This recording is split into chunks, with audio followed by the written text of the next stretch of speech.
नदीच्या तीरावर भिकाऱ्यांपाशी गेलो तर त्या भिकाऱ्यांपाशी आपल्यापेक्षा जास्त पैसा निघल. किती पैशावाला आहे याला महत्व नाही.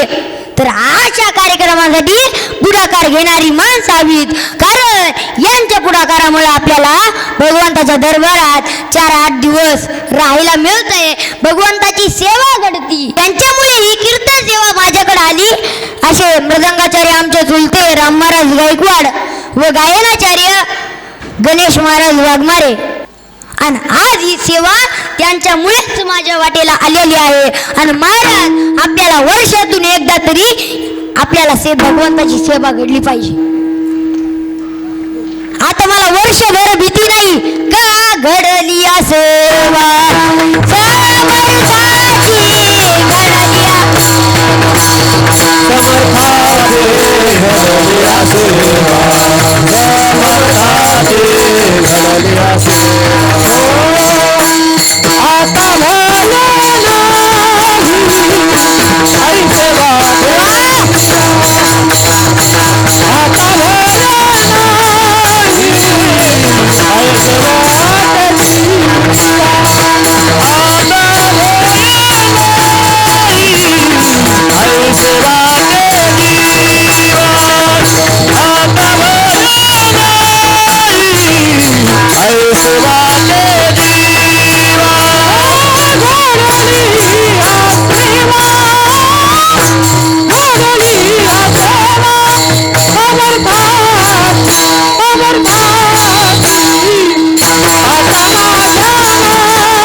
आपल्या जीवनात भीती राहत नाही. आता काही जण म्हणतात मला भगवंताच्या दरबारात सेवा करायला मिळावी. अरे पंढरपुरात येऊन कुठेही सेवा करा ती भगवंता समोरच केल्याप्रमाणे आहे. तुम म्हणता असं कसं म्हणायले महाराज? मी माझ्या पदरचं म्हणत नाही तर नामदेवरायांनी एका अभंगात पंढरपूरचं वर्णनच तसं केलेलं आहे. ऐका पंढरीचे महिमान तुझे प्रमाण प्राण आणि पाठाना ये आई देवदानावे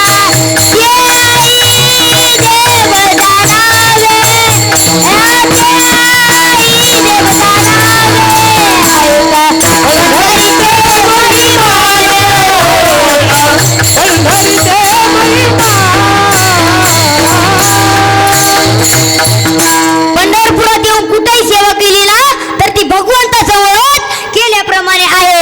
कारण की नामदेवरायांनी इथल्या गवत्याला सुद्धा दगडाला सुद्धा म्हणजे तृण म्हणजे गवत आणि पाषाण म्हणजे दगड इथल्या गवताला सुद्धा आणि दगडाला सुद्धा देवाची उपमा दिलेली आहे. विठाला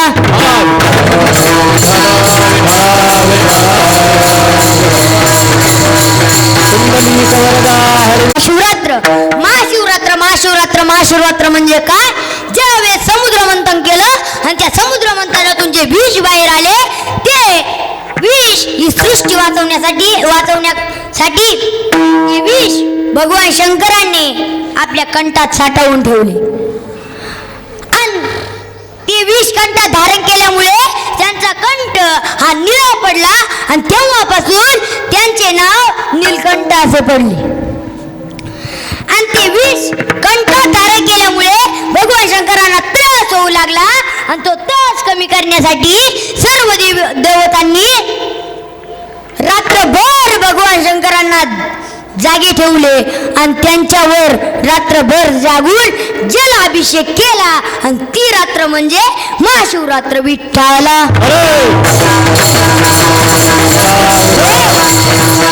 महाशिवरात्रीची लोकप्रिय कथा म्हणजे शिव आणि शक्तीचा विवाह. पौराणिक कथेनुसार सतीचा पुनर्जन्म झाला. पार्वतीच्या रूपात हिमालयाच्या पोटी जन्म घेतला आणि भगवान शंकर पती मिळावेत म्हणून पार्वती मातेने कठोर अशी तपश्चर्या केली आणि पार्वती मातेच्या तपश्चर्येमुळे भगवान शंकर प्रसन्न झाले आणि भगवान शंकरांनी पार्वतीचा पत्नी म्हणून स्वीकार केला आणि शिव आणि शक्ती यांच्या मिलनाची रात्र म्हणजे महाशिवरात्र विठ्ठला. लेकरांसाठी एकदा टाळ्या वाजवा. तुम्ही म्हणता लेकरांसाठी का टाळ्या वाजल्या तर ते इथं गाव सोडून गावाचा त्याग करून इथं आले म्हणून त्यांच्यासाठी एकदा टाळ्या वाजवा. नाहीतर आजकालचे मुलं जेवढे आता घरी असतात त्यांच्या हातात 100% मोबाईल असतात. आपल्या लेकराच्या हातात मोबाईल असतं. एखादा ग्रंथ द्या, ज्ञानेश्वर द्या किंवा हरिपाठ द्या. अहो 5 वर्षाचा मुस्लिम पोरग त्याच्या वडील त्याला हाताला धरतात आणि मस्जिद मध्ये नेतात आणि त्याला सांगितलं जातं की हेच आपला देव आहे, हेच आपला अल्लाह आहे, हेच आपला खुदा आहे, हेच आपला भगवान आहे. अरे मला कोणी सांभाळायला नाव नाही ठेवायचं. उलट मला त्यांचं कौतुक वाटतं की ते त्यांच्या मुलाला त्यांचा धर्म शिकवतात. मग आपल्या मुलाला आपला धर्म शिकवायची लाज वाटत आहे का? तर नाही महाराज, आपल्याला लाज वाटली नाही पाहिजे. आपण हिंदू आहेत ना, आपण स्वतःला हिंदू हिंदू हिंदू हिंदू म्हणून घेतो ना, मग आपले लेकर हानाला परमार्थकडे ध्यान संतांची वेळ करून हेच ज्ञानोबरा आहे, हेच पांडुरंग परमात्मा आहे, हेच जगद्गुरु तुकोबरा आहेत, हेच मारुतीला आहेत, ध्यान वेळ करून आपले लेकर परमार्थाकडे आणा. आपलं हिंदुत्व इथं जागा करा. तुम्हाला जर लेकर घडवायचे असतील तर आपल्या घरात आई चांगली असावा, बाप चांगला असावा. बाप कसा असावा? बाप शहाजी राजासारखा असावा. आई कशी असावी? राजमाता जिजाऊ आई साहेबांसारखी आई असावी. तुम्ही आपल्याला शेतातली भाषा लवकर कळती म्हणून मी त्या भाषेत सांगतो. तुम्ही गहू पेरला, 1 नंबरची जमीन, कमीत कमी ॲव्हरेज 20 ते 22. मीडियम जमीन कमीत कमी ॲव्हरेज 15 ते 16. मुरमाटी जमीन कमीत कमी ॲव्हरेज 7 ते 8. तेच ॲव्हरेज कमी जास्त कशामुळं? कारण की जमीन. मग लेकर तेच, कोणी डॉक्टर व्हायला, कोणी कलेक्टर व्हायला, कोणी वकील व्हायला, कोणी इंजिनियर व्हायला, कोणी महाराज व्हायला, कोणी मृदंग वाजवायला, कोणी गायन करायला, कोणी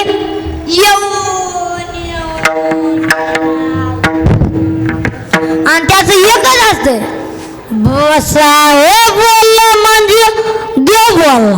मग बापाचं बी ऐकणार नाही. कशामुळं? आपले लेकर आणाना परमार्थाकडे, आपले लेकर परमार्थाकडे आणा. कारण की पीक सांगतात जमीन कशी आहे.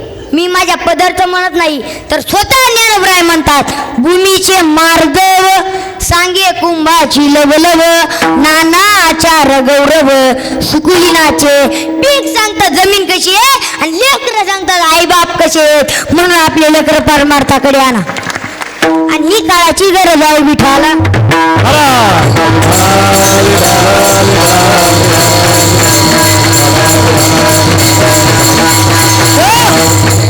नाही तर आजकालची मुलं एक जण मोबाईल मध्ये सैराट पिक्चर पाहितला. कोणता पिक्चर पाहितला?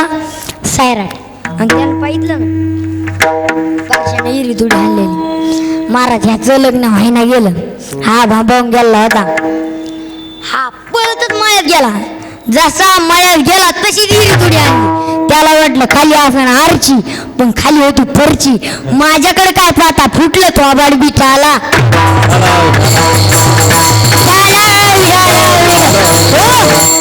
नुसती लेकरच नाही, लेकराचे बाप दोघं सोबती असेच होते. आणि महाराज मंडप दिसला की जेवायला बसायचे. आणि इकडल्याने विचारलं कुंकडले, नवरीकडले, आणि इकडल्याने विचारलं कुंकडले, नवरदेवाकडले. महाराज एक दिवशी असं जेवाय गेले. एकदा विचारलं कुंकडले, नवरीकडले, पुन्हा एकदा विचारलं कुंकडले, नवरदेवाकडले. ते म्हणले जेवण झाल्यावर रूम मध्ये तुला सांगतो नवरदेव नवरी. महाराज जेवण झालं गेले मध्ये. काय याचा नवरदेव नवरी रे, कार्यक्रम वास्तू शांतीचा आहे विठाला.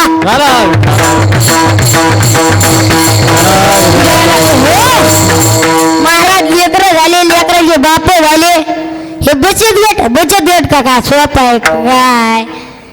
असं 2 गाव शेजारी होते आणि शेजारच्या गावात जत्रा भरली आणि 4-5 महिला जत्रेला निघाल्या आणि गावाच्या थोडं दूर गेल्या की लगेच तिकडून रिक्षावाला आला. आणि ते रिक्षावाला म्हणते चला चला. त्या महिला म्हणतात तिकीट किती घ्यायची. ते म्हणला 10 रुपये. महिला म्हणल्या लेकरायची किती घ्यायची. तो म्हणला लेकरं फुकट नेऊ. त्या म्हणले लेकरच नाही, आम्ही मधल्या वाट्याने पायी येतो विठाला. आता लेकरं झाले, लेकराचे बाप झाले, बचत गट झाला. म्हातारे काय एक जण हॉटेल त्याला एक जणांनी म्हाताऱ्याला आईस करा 100 रुपये दिले. 50 रुपये दाढी कटिंग मध्ये गेले आणि 25 रुपये येण्या जाण्यात गेले आणि उरले 25. तिकडून एक भिकारी आला. महाराज त्याला आईस करायला दिले होते म्हणून त्याने दिले 5 रुपये. त्याच्याकडे किती राहिले 20. महाराज ते भिकारी गेलं. पुन्हा अर्ध्याचा पण त्याच्याकडे आला 5 रुपये दिलं. ते म्हातारा म्हणतो तुला आत्ताच दिलते ना, डबल कशाला. तो म्हणतो माझ्या मैत्रिणीला. काय महाराज मग याच्याकडे 20 रुपये राहिले आणि महाराज म्हाताऱ्याला गुलाबजामू खायची सोय. ते गेला हॉटेलीवर. हॉटेल मालकाला विचारलं गुलाबजामू कितला. ते म्हणले 20 रुपयाला. आणि ते म्हातारा म्हणाला पाक फुकट. तो म्हणला निस्ता पाक दी. आता ते महाराज पाक देऊन का हॉटेल जाईन का विठाला. असं महाराज आपले लेकर परमार्थाकडे आणा. या संताची ओळख करून. अहो आवडतं व्हायचं तर देवाचं वाणाय तर संताचं वाणाय तर काही माणसाला म्हणतात मी समाज लाडका आहे. पण त्याला हे माहित नसतं ज्या जगद्गुरु तुकोबांनी स्वतः साजाची राख रांगोळी केली, अवरत्र देवाचं भजन केलं, नियमी या जगाच्या कल्याणाचा विचार केला, तरी हा समाज तर जगद्गुरु तुकोबांचा ज्ञानोबांचा नाही झाला. तर आपला काय होईल. तर आपण ती अपेक्षाही करायची नाही. आवडतं व्हायचं तर देवाचं व्हा. या समाज विचार करू नका. आता महाराज मी कीर्तन करायलो चांगले का वाईट. चांगले का वाईट तुम्ही म्हणायले चांगले, पण मला सुद्धा नाव ठेवणारे आहेतच. मला एक जणांना मागल ती मोबाईलवर कमेंट केली ती महाराज कीर्तन करायला पण तुम्हाला हरिपाठ पाठ आहे का. त्याला कोण सांगेल मी वयाच्या 7व्या वर्षीच हरिपाठ पाठ केलता म्हणून. अशा लोकांकडे लक्ष द्यायचं नसते महाराज. अशा लोकांकडे लक्ष द्यायचं नसतं. एक वाक्य लक्षात ठेवा. आपल्याला जर आयुष्यात मोठं व्हायचं असेल ना तर या दुनियात बैर होऊन जगायचं. बैर या दुनियात ना ऐकून ना ऐकल्यासारखं करायचं. मी तुम्हाला एक दृष्टांत सांगत. एक कामरा इतक्या खड्ड्यात 4-5 मेंढक्या पाडल्या आणि त्या सारखं वर यायचा प्रयत्न करू लागले आणि त्यांचा आवाज ऐकून वरून म्हातारा बेडूक आला. त्यानं खाली वाकून पाहिलं. तो म्हातारा बेडूक म्हणाला ह्या पापोरांनो तुम्ही आता काय या काड्याच्या वर निघू शकत नाही कारण की मला अनुभव आहे. पण महाराज त्या खालच्या 4-5 बेंडक्या त्याच्याकडे असं पाहू लागल्या, चित देऊन ऐकू लागल्या. पण त्याच्या त्या 4-5 बेंडक्यातला एक बेडूक सारखा वर यायचा प्रयत्न करू लागला आणि शेवटी तो बेडूक वर आला. मग या म्हाताऱ्या बेडकानं त्याला विचारलं, मी एवढं सांगत होतो तरी तुझे प्रयत्न सुरूच होते. मग तो वर आलेला बेडूक म्हणला, काय म्हणले बाबा? मग ते म्हाताऱ्या बेडकाला कळलं की हे भैरव होतं म्हणूनच वर आलो. म्हणून या जगात तुम्हाला मोठं व्हायचं असेल तर भैरव होऊन जगा. या समाधान किती आपल्या नावानं खडे खाऊ देव, तुम्हाला काही फरक पडणार नाही. तुम्हाला काही फरक पडणार नाही विठाला.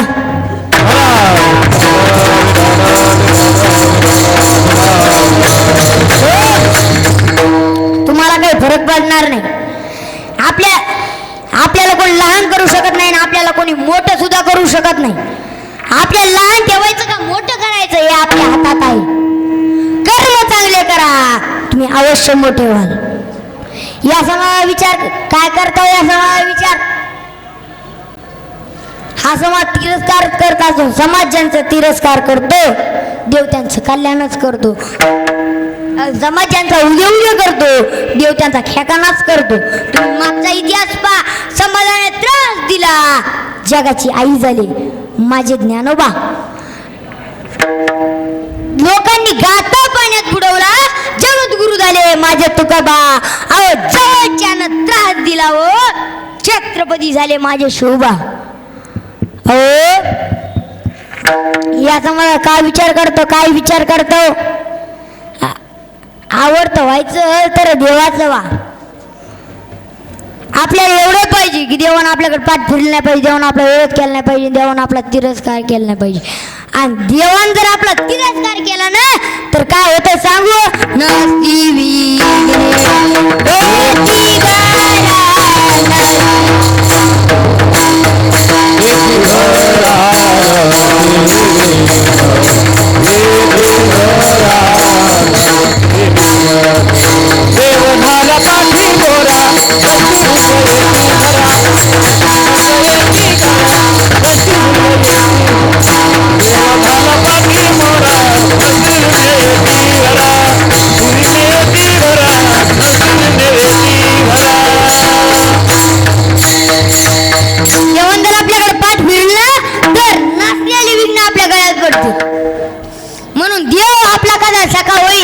हे पाहिजे.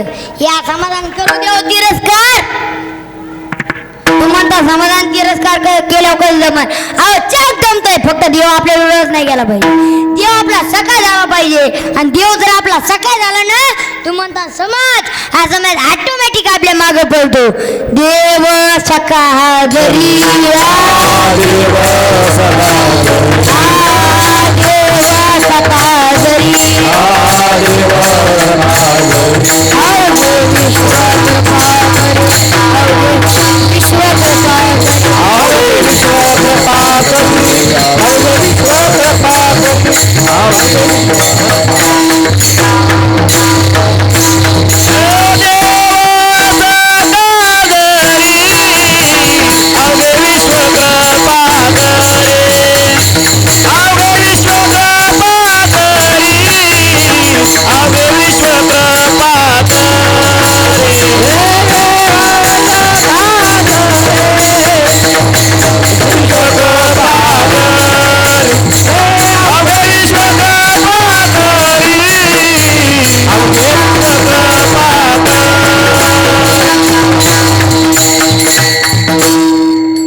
विश्व कृपा करी. या समाजाकडे लक्ष द्यायचं नाही. हा समाज कुणाला बी नाव ठेवतो. आता एखाद्यानं गाडी घेऊ द्या, तो आपल्या आदराने बोलवतो, मानाने बोलवतो. चला गाडी घेतली, पिढे खायला चला. महाराज आपलं काम काय? आरती करायची, पिढे खायची, गपचूप घरी यायचं. पण ते 4 जण ठरले जाते कोणचे? कुचर. महाराज कुचर हा शब्द महिला मंडळावर करा, कारण की तो शिजत नाही, भिजत नाही, त्याला कुचर म्हणतात. कुचर म्हणजे कुचर वाट्याचे अध्यक्ष. महाराज हे गावात पाहिजेत बी. आपली नकळत कळत राहिली घाण कोण साफ करीन? हे पाहिजेत बिन. महाराज आरती टाइम झाला असं केलं, 4-2 जण ठरलेलेच असते. आणि ते असं केलं की गाडीच्या मागं त्याच्यातलं एक जण म्हणते, अरे लय भारी गाडी घेतली. महाराज दुसऱ्यानं म्हणा भारी गाडी घेतली. दुसरं काय म्हणते महाराज माहिती का? हप्त्यावर घेतली असं. अरे हप्त्यावर घेऊ का सप्त्यावर घेऊ? तू याच्यानं घडली नाही म्हणणं. तू आरती कर, पेढे खाय, गपचीप घरी जाय ना. विठाला आपलं काम काय? आरती करायची, पेढे खायची, गपचीप घरी जायचं. पण काय कामात झालं पुढचं बोलायचं सवय असते. आता आमच्या गावात एक सकाळी होते आणि त्याला सुद्धा पुढचं बोलायची सवय होती. महाराज मला माझ्या मित्राचा फोन आला, महाराज वडिलांचा उद्या आहे, दुपारी कीर्तन ठेवलंय, दुपारी जेवणा करताय. मग मला सोबत कोण नव्हतं म्हणून बस स्टँडला सकाळी बसलेले होते. सकाळी म्हणलं आपले इथून जाऊन यायचे. मला माहीत होतं सकाळी पुढचं बोलतेत, पण मी म्हणलं की 14 आहे, दुःखाचा प्रसंग आहे, तिथं कशाला काय बोलते. मी नेलं. हॉल होतात, असा हॉल होता. हॉलमध्ये 10-15 पाहुणे बसलेले होते. 10-15 पाहुणे बसलेले होते. आमचा जी आडी विचारपूस झाली. त्याचे वडील वारले होते, त्याचं मुंडन केलं होतं, तो बसला. महाराज ज्याचे वडील वारले होते तो काही कामानिमित्त बाहेर गेला आणि बाहेर गावचा एक पाहुणा आला आणि त्याचं सुद्धा मुंडन केलं होतं. आणि महाराज योगायोग असा झाला, ज्याचे वडील वारले होते तो पाहुणा त्याच्याच जागेवर बसला. महाराज सकाळी काढला हनुमान प्रमाण. सकाळी म्हणले याची चिपी गेली, त्याची चिपी गेली, भाऊ भाऊ असावा. त्या पाहुण्याला सगळे बोल लागले, याला कोणीच बोलाय ना, लहान असावा, गरीब असावा. गरीबाला कोण बोलत नाही महाराज. सकाळी मनात म्हणले मी बोलतो याला. सकाळी म्हणले महाराज थोडं मागवावर. मी मागच सरकलो. सकाळी हाताची घडी घातली. सकाळी एवढा चेहरा पाडला की जसं काय सकाळचा बाप मिळालाय. सकाळी म्हणतात अवघड झालं. तो पाहुणा म्हणला या मेलेल्या मात्राविषयी बोलत असेल.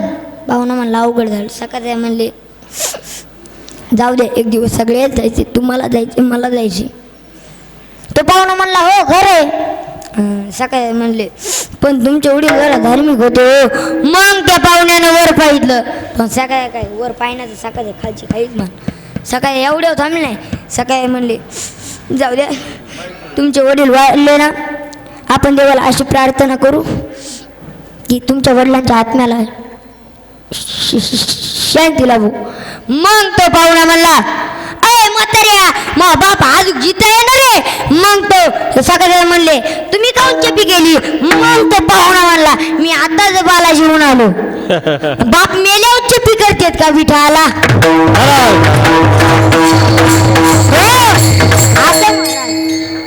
काही काय म्हणाल बोलतो बरेच सुवास म्हणून आवडतं व्हायचं तर देवाचं व्हा, नाही तर संताचं व्हा.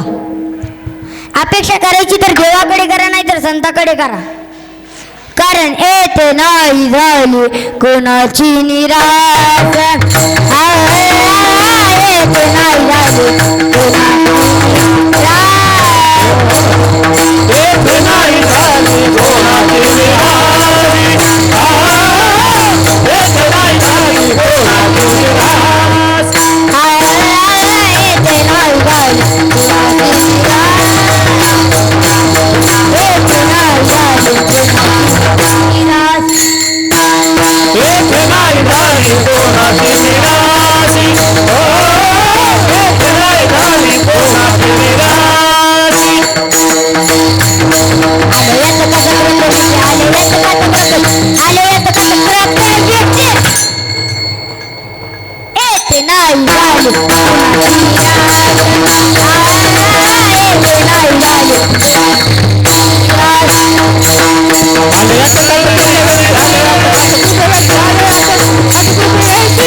येते नाही झाली कोणाची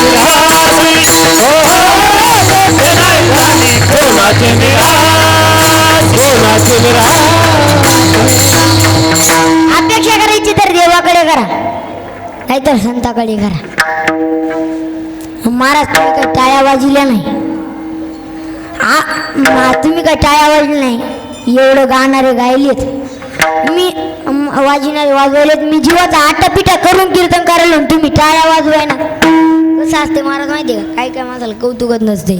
असंच मी एक कीर्तन करायला गेलो, गायक चांगले होते, वाजविणारे चांगले होते, म्हणून मी ताणून कीर्तन केलं. कीर्तन संपले, आम्ही गप्पा छाप मारीत बसलो, मागं दोघं आले.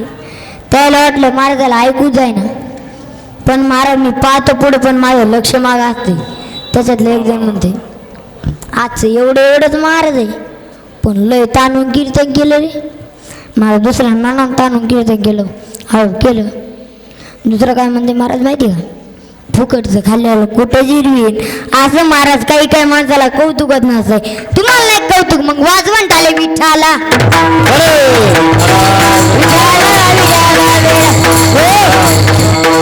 आवडतं व्हायचं तर देवाचं मानायचं तर संतच व्हा. आपण समाजाला कौरक आवडतो जोपर्यंत आपलं बरं चाललं तोपर्यंत, जोपर्यंत या समाजाला आपण 4-2 रुपये खर्च करू तोपर्यंत.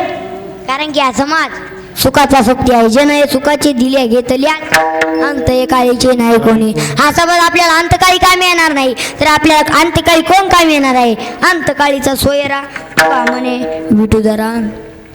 तर आपल्याला अंतकाळी तो भगवान पांडुरंग परमात्मा कामी येणार आहे, काळाच्या तावडीतून सोडवणार आहे. म्हणून तुम्हाला आवडतं व्हायचं तर देवाचा भाव विठ्ठला.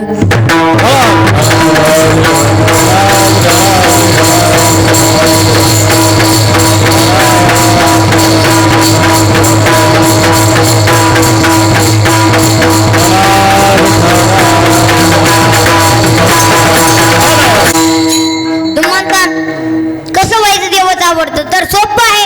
जे देवाला आवडतंय ते आपण केलं पाहिजे. मग देवाला काय आवडतंय ते महाराज आवडे देवाशी, आवडे देवाशी,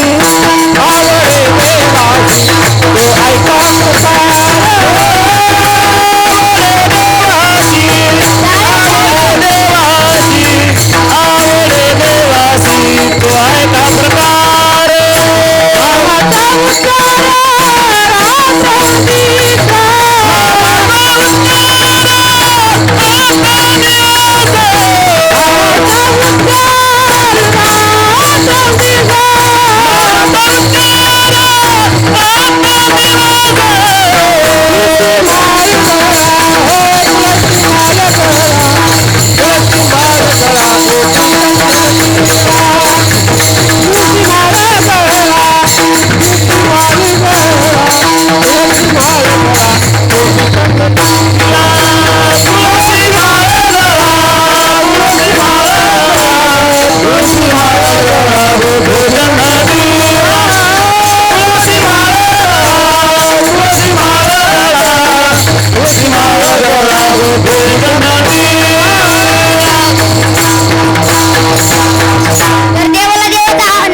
पण हे कसं घ्यावं लागतंय तर ते महत्वाचं आहे.